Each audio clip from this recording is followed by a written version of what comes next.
Good morning to all of you. आपके YouTube channel The Knowledge Plaza में आप सभी का स्वागत है। आप लोगों से यही रिक्वेस्ट है कि अगर आप लोगों ने हमारे YouTube channel The Knowledge plaza को सब्सक्राइब नहीं किया है तो तुरंत जाके सब्सक्राइब कर लें और बेल आइकन को भी प्रेस कर लें। आज हम लोग पढ़ेंगे आलू की खेती एंड लोबिया की खेती, cultivation of potato and cultivation of cowpea. तो सबसे पहले हम लोग जानेंगे कि आलू का बोटेनिकल नेम क्या होता है। तो आलू का जो बोटेनिकल नेम है, वानस्पतिक नाम, वो है सोलेनम ट्यूबरोसम। नेक्स्ट हम लोग बात करते हैं कि आलू की फैमिली क्या है। तो जो आलू की फैमिली है वो है सोलेनेसी। आलू की जो फैमिली है या कुल जिसको कहा जाता है वो है सोलेनेसी। इसमें जो गुणसूत्र नंबर पाया जाता है, गुणसूत्र संख्या जो पाई जाती है वो 48 होती है, जो कि एटोटेट्राप्लॉइड होती है। ठीक है। और इसका जो उत्पत्ति स्थान या जिसको ओरिजिन प्लेस या मूल स्थान भी कहा जाता है वो साउथ अमेरिका है। कभी कभी साउथ अमेरिका ना दे के पेरू दे देता है कि आलू का उत्पत्ति स्थान कहाँ है। पेरू दे देता है, मैक्सिको दे देता है, श्रीलंका, भारत। तो आप वहाँ पर पेरू पर टिक कीजिएगा। नहीं तो अगर आपको साउथ अमेरिका दे रहा है तो साउथ अमेरिका ही सही है। दोनों कभी नहीं देगा कि साउथ अमेरिका पेरू, दोनों में से एक ही, या साउथ अमेरिका या पेरू। आपको ऑप्शन में देगा कि आलू का उत्पत्ति स्थान जो है वो कहाँ है। तो आप लोग जानते हैं कि आलू का उत्पत्ति स्थान जो है वो है साउथ अमेरिका। आलू में जो होता है वाटर 74.7% पाया जाता है। आई मीन 74.7% इसमें जल पाया जाता है। नेक्स्ट हम लोग बात करेंगे कि इसमें कार्बोहाइड्रेट कितना पाया जाता है। इसमें जो कार्बोहाइड्रेट पाया जाता है वो 20.6%। और इसमें जो कार्बोहाइड्रेट पाया जाता है वो फेरिना, आई मीन कार्बोहाइड्रेट को स्टार्च भी कहा जाता है, स्टार्च कार्बोहाइड्रेट। तो इसमें जो स्टार्च पाया जाता है वो होता है फेरिना स्टार्च। नेक्स्ट जो होता है प्रोटीन। आलू में जो होता है जैसे वेजिटेबल्स में प्रोटीन कम पाई जाती है, और सबसे कम तो इसमें वेजिटेबल्स क्रॉप में फैट सबसे कम पाया जाता है। ये भी आप लोग नोट कीजिएगा कि जो अगर आ रहा है कि वेजिटेबल्स में किस मिनरल क्या मतलब फैट कितना परसेंट पाया जाता है या कितना होता है, तो फैट जो होता है लोअर पाया जाता है। समथिंग यहाँ पर 0.3 दिया है, लेकिन अधिकतर जो होता है 0.1% ही वेजिटेबल्स में पाया जाता है, सब्जियों में। तो इसमें जो आलू में फैट पाया जाता है वो है 0.3%। और इसमें जो प्रोटीन पाई जाती है 2.1% जो कि प्रोटीन पाई जाती है, और उस प्रोटीन का नाम है टिबरिन प्रोटीन। इसको मैंने बताया ही पहले नहीं बताया, लेकिन फिर भी आप लोग जान लीजिए कि इसको किंग्स ऑफ वेजिटेबल्स या सब्जियों का राजा भी कहते हैं। आलू को सब्जियों को राजा कहते हैं। आलू का भारत में सर्वाधिक क्षेत्रफल में उत्पादन जो होता है वो उत्तर प्रदेश में होता है। आलू सबसे अधिक बोया एवं उगाया जाता है वो उत्तर प्रदेश में। आलू में एक टॉक्सिक सब्सटेंस या हानिकारक तत्व पाया जाता है जिसका नाम है सोलेनिन। अगर सोलेनिन की मात्रा आलू में 5 मिलीग्राम पर 100 ग्राम है तो वो खाने के योग्य होता है। अगर आलू में सोलेनिन की मात्रा 5 मिलीग्राम पर 100 ग्राम है तो वो खा सकते हैं। लेकिन अगर वही बढ़कर मोर देन 20 मतलब 20 से अधिक 20 मिलीग्राम से अधिक उसमें सोलेनिन की मात्रा है तो वो पर 100 ग्राम में, तो वो खाने के योग्य नहीं होता।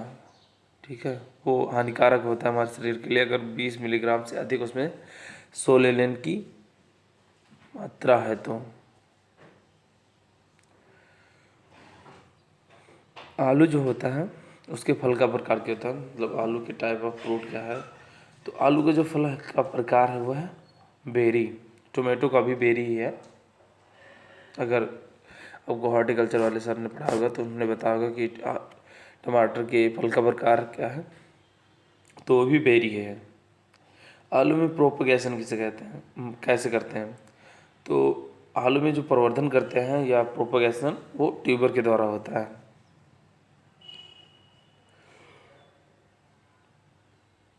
आलू जो है वो C3 प्लांट है, C3 long dead self pollinated crop है। C3 लॉन्ग डेड पर स्वपरागित प्लांट है, पौधा है। और इसके लिए जो होता है ठंडी जलवायु की आवश्यकता पड़ती है, जिसका टेम्परेचर जो होना चाहिए 18 से 20 डिग्री सेल्सियस होना चाहिए जब इसमें ट्यूबर बन रहा है। और ट्यूबर बनने की जो प्रोसेस होती है, अगर 30 डिग्री सेल्सियस से तापमान अधिक हो जाता है तो जिसमें इसमें ट्यूबर होता है उसका फॉर्मेशन रुक जाता है, मीन उसका निर्माण, ट्यूबर बनने की क्रिया रुक जाती है। और आलू में जो ट्यूबर बनता है वो बुआई के 30 से 35 दिन बाद बनने प्रारंभ हो जाता है। आलू में जो ट्यूबर या कंद बनने की क्रिया होती है वो बुआई के 30 से 35 दिन बाद चालू होती है बनना। नेक्स्ट है आलू में अर्तिगम, मिट्टी चढ़ाना। आलू में हम मिट्टी कब चढ़ाते हैं? आलू में जो होता है बुआई के 40 से 45 दिन के बाद हम मिट्टी चढ़ाते हैं। मिट्टी इसलिए चढ़ाते हैं आलू में क्योंकि जो उसके ट्यूबर हैं या कंद है कि बाहर निकले हों तो वो अंदर हो जाए, क्योंकि जब वो बाहर रहेंगे तो सूर्य की किरणों में आएंगे, मतलब सूर्य जो किरणें हैं जिससे सूर्य की जो भी रेज निकलती हैं वो आलू पर पड़ेंगी, जिसमें उसमें टॉक्सिक सब्सटेंस सोलेनिन नामक विषैला पदार्थ जो है वो अधिक मात्रा में पाया जाएगा, जो कि खाने के लिए उपयोगी नहीं है, वो हानिकारक होगा उसमें। ठीक है, इसलिए हम अर्थिंग अप करते हैं कि जो भी ट्यूबर बाहर हैं वो मिट्टी चढ़ाते वक्त वो ज़मीन के अंदर हो जाए, मिट्टी से ढक जाए वो ट्यूबर। नहीं तो अगर उसमें सूर्य की रेज पड़ेगी या लाइट पड़ेगा तो उसमें सोलेनिन नामक टॉक्सिक सब्सटेंस जनरेट होगा, जो कि अगर हम उसको बाहर जैसे टॉक्सिक सब्सटेंस उसमें जनरेट हुआ या प्रेजेंट रहा मोर देन 20 मिलीग्राम से अधिक, तो अगर उसको हम सेवन कर रहे हैं तो वो हमारे लिए हानिकारक होगा। नेक्स्ट हम लोग बात करेंगे कि इसकी सीड रेट कितनी होती है। तो जो आलू की प्रति हेक्टेयर सीड रेट होती है वो है 25 से 30 क्विंटल प्रति हेक्टेयर। और उसके जो अगर हम यूज कर रहे हैं 25 से 30 क्विंटल प्रति हेक्टेयर सीड रेट, उसके ट्यूबर का या कंद जिसको कहते हैं उसका वेट कितना होना चाहिए, भार, तो उसका जो वजन होना चाहिए वो 25 से 30 ग्राम होना चाहिए। नेक्स्ट हम लोग बात करेंगे कि हम कितने कितने डिस्टेंस पर आलू को बोएंगे। तो अगेती के लिए जो इसकी डिस्टेंस होती है 60 × 20 सेंटीमीटर, 60 से 20 centimetre, 60 row to row and 2 plant to plant, sorry line to line. और पछेती की जो होती है 45 × 15 सेंटीमीटर, 45 से 15 सेंटीमीटर होती है अगर हम पछेती के लिए बुआई करते हैं तो। अब नेक्स्ट हम लोग बात करेंगे कि बुआई का समय। आलू की बुआई का समय क्या होता है? तो आलू कब बोया जाता है? 15 अक्टूबर से 15 नवंबर। आलू जो है वो लॉन्ग डे प्लांट है, मैंने पहले बताया। और लॉन्ग डे प्लांट जो होता है वो रबी क्रॉप्स आती हैं। रबी क्रॉप्स के अंतर्गत जितनी भी क्रॉप्स आती हैं वो लॉन्ग डे प्लांट होती हैं। तो इसकी जो बुआई की जाएगी 15 अक्टूबर से 15 नवंबर के बीच आलू की बुआई की जाती है। उसके बाद हम लोग पढ़ेंगे कि नोट पढ़ेंगे कि नोट में क्या लिखा है। नोट में लिखा है कि सोलेनेसी कुल के पौधों में KCl MOP, KCl means potassium chloride, MOP जिसको MOP भी कहा जाता है, MOP जो होता है म्यूरेट ऑफ पोटास, इसमें जो होता है क्या पोटेशियम जो होता है 60% पाया जाता है KCl में। तो आप लोग ये भी कहीं नोट कर लीजिएगा, नहीं तो मैं तो आपको मैन्यूअल फर्टिलाइजर पढ़ाऊँगा ही, तो उसमें मैं आपको बता दूंगा, उसमें पूरी लिस्ट रहेगी किसमें कितना % पाया जाता है, क्या पाया जाता है। तो इसमें हम लोग पढ़ेंगे नोट में कि सोलेनेसी कुल के पौधों में KCl आई मीन पोटेशियम युक्त उर्वरक का प्रयोग नहीं किया जाता है। क्यों नहीं किया जाता है? पोटेशियम युक्त उर्वरक का इसलिए प्रयोग नहीं किया जाता है क्योंकि जो सोलेनेसी कुल के पौधों में जो भी या सोलेनेसी जैसे मान आलू पढ़ रहे हैं तो आलू में अगर हम क्या कहते हैं पोटेशियम का प्रयोग कर रहे हैं तो उसके स्टार्च पर जो होता है बुरा प्रभाव पड़ेगा, मतलब उसका स्टार्च जो होता है या उसका टेस्ट भी अलग हो जाएगा। सबसे अधिक उसका जो इफेक्ट पड़ेगा उसके स्टार्च पर। अगर हम पोटेशियम युक्त उर्वरक का प्रयोग कर रहे हैं तो। नेक्स्ट हम लोग बात करेंगे प्रजातियाँ, कौन कौन सी वैरायटी हैं आलू की। आलू की तो सबसे पहले न्यू लीफ वैरायटी है, फिर सेकंड है अप टू डेट। ये पूछा जाता है कि अप टू डेट किसकी वैरायटी है, कब डेवलप की गई। तो जो अप टू डेट है वो 2012 में, आई मीन 2012 में डेवलप की गई, और जो वैरायटी है ये आलू की है। और थर्ड जो वैरायटी है वो है प्रेसिडेंट। अब हम लोग बात करेंगे कि सफ़ेद छिलके वाली वैरायटी कौन सी है आलू की। तो सफ़ेद छिलके वाली जो इसकी वैरायटी वो है कुफरी बहार एंड कुफरी चमत्कार भी है। अगर लाल छिलके वाली की बात करें तो वह है कुफरी सिंदूरी एंड कुफरी लालिमा। कुफरी सिंदूरी और कुफरी लालिमा जैसे नाम से स्पष्ट है, सिंदूरी मतलब लाल, सिंदूर, और लालिमा वो तो लाल है ही। नेक्स्ट हम लोग बात करेंगे कि अगेती प्रजातियाँ कौन कौन सी हैं। तो आलू की जो अगेती प्रजातियाँ हैं कुफरी चंद्रमुखी, कुफरी अशोका। जो कुफरी अशोका है वो एक्स्ट्रा अर्ली वैरायटी है आलू की, मतलब बहुत जल्दी पकने वाली। सबसे अगर ये पूछा जाता है कि आलू की सबसे जल्दी पकने वाली प्रजाति कौन सी है तो आप लोग लगाइएगा कुफरी अशोका। और थर्ड वैरायटी जो है वो है कुफरी अलंकार, फोर्थ कुफरी पुखराज। अगेती की 4 प्रजातियाँ हैं, कुफरी चंद्रमुखी, कुफरी अशोका, कुफरी अलंकार एंड कुफरी पुखराज। इसकी कुछ मध्यम वैरायटियाँ जो कि जिसको मेड वैरायटी कहा जाता है, जिसको मध्यम समय में बोया जाता है, तो कुफरी लालिमा, सेकेंड है कुफरी चमत्कार, कुफरी सेतमान, कुफरी बासा, कुफरी सतलुज को, एंड लास्ट जो आपका है वो है कुफरी चिप्सोना 1 एंड 2। कुफरी चिप्सोना से जो होता है वो चिप्स बनाई जाती हैं, और फ्रेंच फ्राइज जो है कुफरी फ्राई सोना से बनाई जाती है। कुफरी हिमसोना से भी चिप्स बनाई जाती हैं। इसकी और भी कई वैरायटियाँ हैं, रोजेंटा है और समथिंग और भी कुछ है। इसमें आपको ये सब नहीं पूछा जाता, ये पूछा जाता है कि आलू की चिप्स बनाने वाली प्रजाति, तो आप कुफरी चिप्सोना 1 एंड 2 दोनों क्लिक कर दीजिएगा। और अगर कहीं ऑप्शन में कुफरी हिमसोना भी है तो ऑल ऑफ दीज पर क्लिक कीजिएगा। अब इसकी कुछ लेट प्रजाति वैरायटी हैं।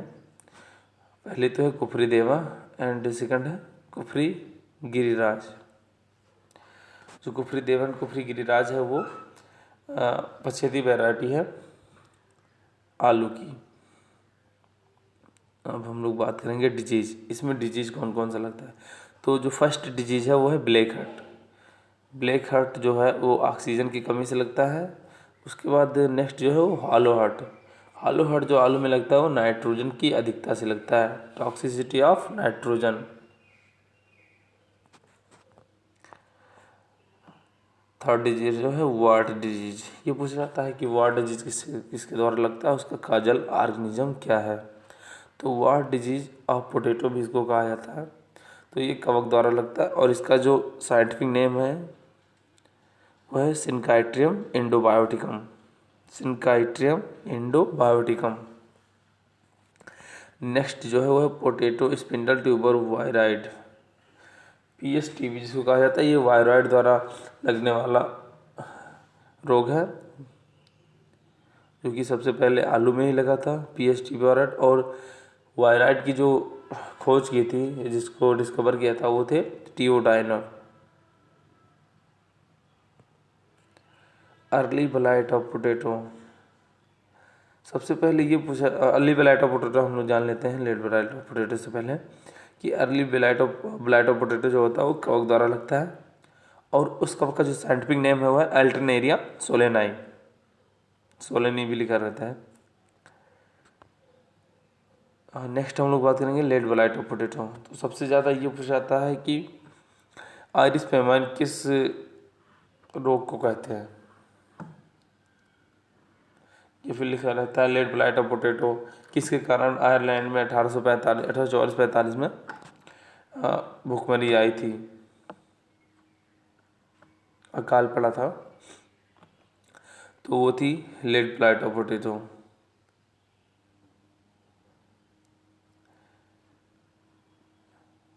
रेड ब्लाइट ऑफ पोटैटो जो होता है वो कवक जनित होता है और इसका जो साइंटिफिक नेम वो है फाइटोपथोरा इन्फेस्टांस, फाइटोपथोरा इन्फेस्टांस। और इसी डिजीज के कारण आयरलैंड में 1845 ईस्वी में आयरिश फेमाइन आई थी। आयरिश फेमाइन मतलब आयरिश में देश से लिया गया और फेमाइन में अकाल। नेक्स्ट हम लोग बात करेंगे इंसेक्ट। इसमें जो इंसेक्ट लगता है वो है potato tuber moth. Potato tuber moth जिसका कॉजल ऑर्गेनिज्म जो होता है फिथोर्मिया ओपेरकुलेला, फिथोर्मिया ओपेरकुलेला। नेक्स्ट हम लोग बात करेंगे कि आलू में चिलिंग इंजरी जो होती है कब लगती है और कैसे लगती है। यह समस्या तब उत्पन्न होती है जब आलू की कंद को 0 डिग्री सेल्सियस तापमान पर भंडारित करते हैं। चिलिंग इंजरी जो होती है तब लगती है आलू में जब उसको 0 डिग्री सेल्सियस तापमान पर स्टोर रख करते हैं। कहीं पर 0 डिग्री सेल्सियस पर उसको स्टोर करते हैं तो उसमें चिलिंग इंजरी नामक प्रॉब्लम उत्पन्न होती है या आती है उसमें। नेक्स्ट जो होता है ट्रू पोटैटो सीड जिसको शॉर्ट में टीपीएस भी कहा जाता है। ट्रू पोटैटो सीड कॉन्सेप्ट किसने दिया या टीपीएस कॉन्सेप्ट या टीपीएस अवधारणा किसने दी? तो टीपीएस कॉन्सेप्ट जो दिया था वो डॉक्टर रामानुजम ने 1958 ईस्वी में दिया था। और ट्रू पोटैटो सीड में जो होती है सीड रेट 100 से 100 से 150 ग्राम प्रति हेक्टेयर होती है। कहीं कहीं एग्जैक्ट 125 या 120 ग्राम भी दिया रहता है। तो आपको 120 ग्राम अगर दे रहा है ऐसे रेशियो में ना देखे कि 100 से 150 ग्राम प्रति हेक्टेयर ना देखे 125 ग्राम या 120 ग्राम प्रति हेक्टेयर दे रहा है तो आप वहाँ पर ये भी क्लिक कर दीजिएगा कि क्या 100 से 120 दे रहा है तो वो भी सही है। ठीक है। नेक्स्ट है सीड प्लॉट टेक्निक जिसको शॉर्ट में एसपीटी कहा जाता है। एसपीटी कॉन्सेप्ट जो दिया था वो डॉक्टर पुष्कर नाथ जी ने दिया था 1967 में 1967 में। और सीड प्लॉट टेक्निक इसलिए डेवलप की गई थी क्योंकि वायरस को कम करने के लिए या वायरस फ्री प्लांट डेवलप करने के लिए सीड प्लॉट टेक्निक डेवलप की गई थी। डॉक्टर पुष्कर नाथ ने डेवलप की थी 1967 में। आलू के स्टोरेज के लिए उपयुक्त तापमान कितना होना चाहिए? आलू को अगर हमें स्टोर करना है तो उसके लिए टेम्परेचर कितना होना चाहिए? पॉली हाउस में अगर रखना है तो पॉली हाउस चलिए जहाँ भी इसको स्टोर करना है आलू के भंडारण के लिए उपयुक्त तापमान जो होता है वो 1.5 डिग्री सेल्सियस से 2.5 डिग्री सेल्सियस होना चाहिए। और आलू की जो यील्ड होती है 30 से 40 टन प्रति हेक्टेयर इसकी यील्ड आती है। आलू की जो यील्ड आती है प्रति हेक्टेयर वो होती है 30 से 40 टन प्रति हेक्टेयर। अब चलिए हम लोग नेक्स्ट बात करेंगे कि इसका कुछ जैसे सेंटर हैं इंस्टीट्यूट भी इससे रिलेटेड है। तो CIP अधिकतर ये पूछा जाता है कि CIP का फुल फॉर्म क्या है या इसका हेडक्वार्टर कहाँ है या CIP किस क्रॉप से रिलेटेड है। तो जो CIP है वो पोटैटो की क्रॉप से रिलेटेड है और इसका जो फुल फॉर्म होता है इंटरनेशनल पोटैटो सेंटर। और इसका जो हेडक्वार्टर है या जो मुख्यालय है जो भी है वो है लीमा पेरू।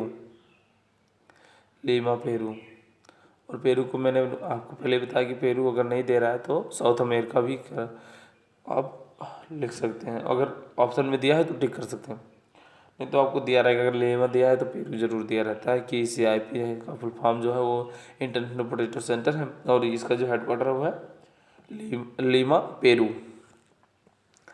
नेक्स्ट जो है CPR का जो फुल फॉर्म होता है वो है सेंट्रल पोटैटो रिसर्च इंस्टीट्यूट और इसका जो हेडक्वार्टर है वो है शिमला हिमाचल प्रदेश शिमला।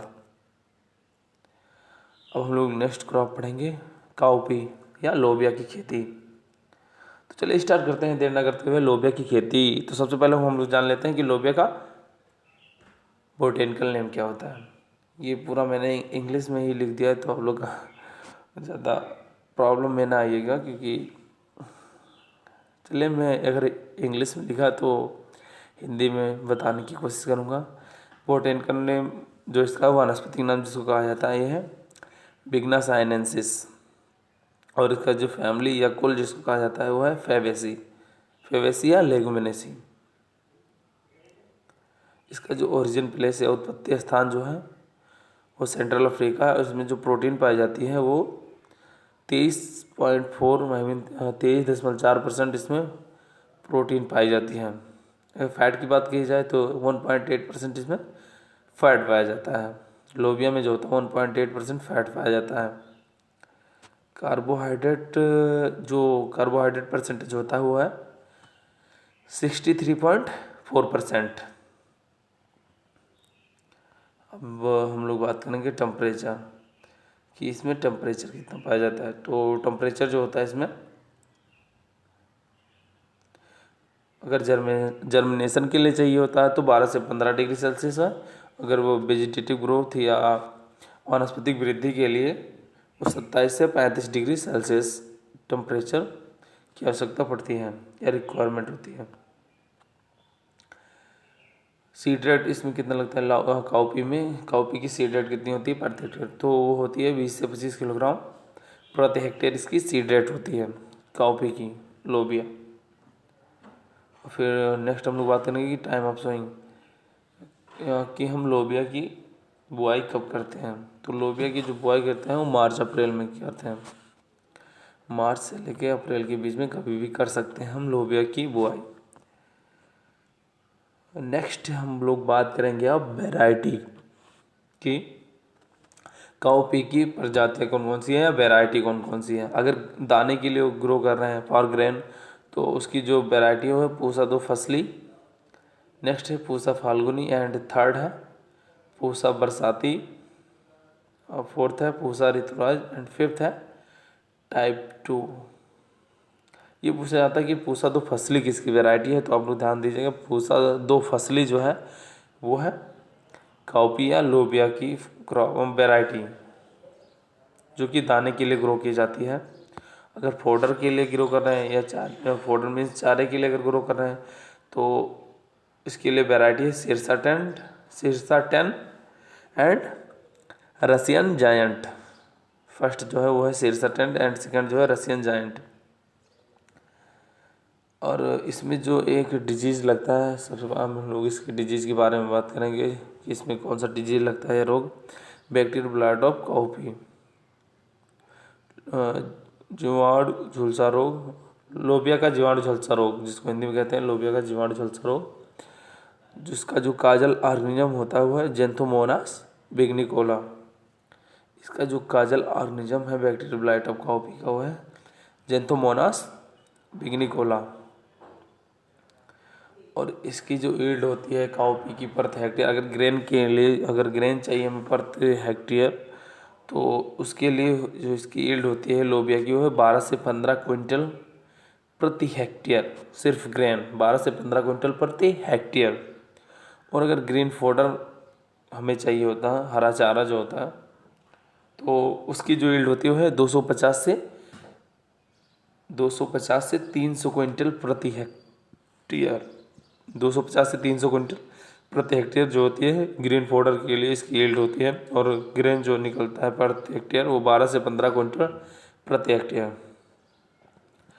तो आज हम लोगों ने पढ़ा आलू की खेती एंड लोबिया की खेती। तो लास्ट में यही आप लोगों से निवेदन है कि आप हमारे YouTube channel The Knowledge plaza को सब्सक्राइब करना ना भूलें और लाइक कमेंट शेयर भी अपने लाइक कमेंट शेयर करना ना भूलें। और जो इसकी वीडियो है जितनी भी हमारी द नॉलेज प्लाजा पर वीडियो अपलोड की जा चुकी हैं आप लोग जाके उसको देखिए, उसको पढ़िए। अगर कोई भी डाउट आ रहा है तो पूछिए, ठीक है। कमेंट बॉक्स में अपने कमेंट लिख दीजिए कीजिए। और ये गुड मॉर्निंग गुड नाइट ये सब तो बात की बात है यार, इसमें क्वेश्चन लिखिए अपने। ये सब क्या बात आप बोल रहे हैं कि गुड नाइट गुड इवनिंग, वो तो होता रहता है यार। आपको पढ़ना है, ठीक है। Good night good evening good morning नहीं करना है। तो आप लोग अपने एम पर फोकस रखिए जो आपको अभी तक जो आप तैयारी करें यूपी कैडेट BHU ICAR या एनी अदर जो भी कम्पिटेटिव एग्जाम है एग्रीकल्चर की दृष्टि से, तो आप उस पर फोकस कीजिए। और अगर आपको नहीं समझ में आ रहा है तो कमेंट बॉक्स में अपने कमेंट लिखिए ना, क्यों नहीं लिख रहे हैं आप लोग? अभी नहीं लिख रहे हैं, फिर जब एग्ज़ाम आएगा तो बोलेंगे कि मेरे को समझ में नहीं आया। अगर कोई भी डाउट आ रही है आप लोगों को किसी भी सब्जेक्ट में, तो जाके कमेंट बॉक्स में कमेंट कीजिए कि सर हमें ये नहीं समझ में आ रहा, ऐसा नहीं आया। उसके बाद आपको सॉल्यूशन प्रोवाइड किया जाएगा। आप लोग कुछ पूछ ही नहीं रहे हैं यार।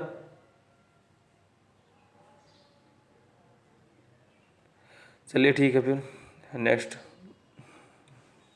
Thank you all of you, best of luck, तैयारी करते रहिएगा।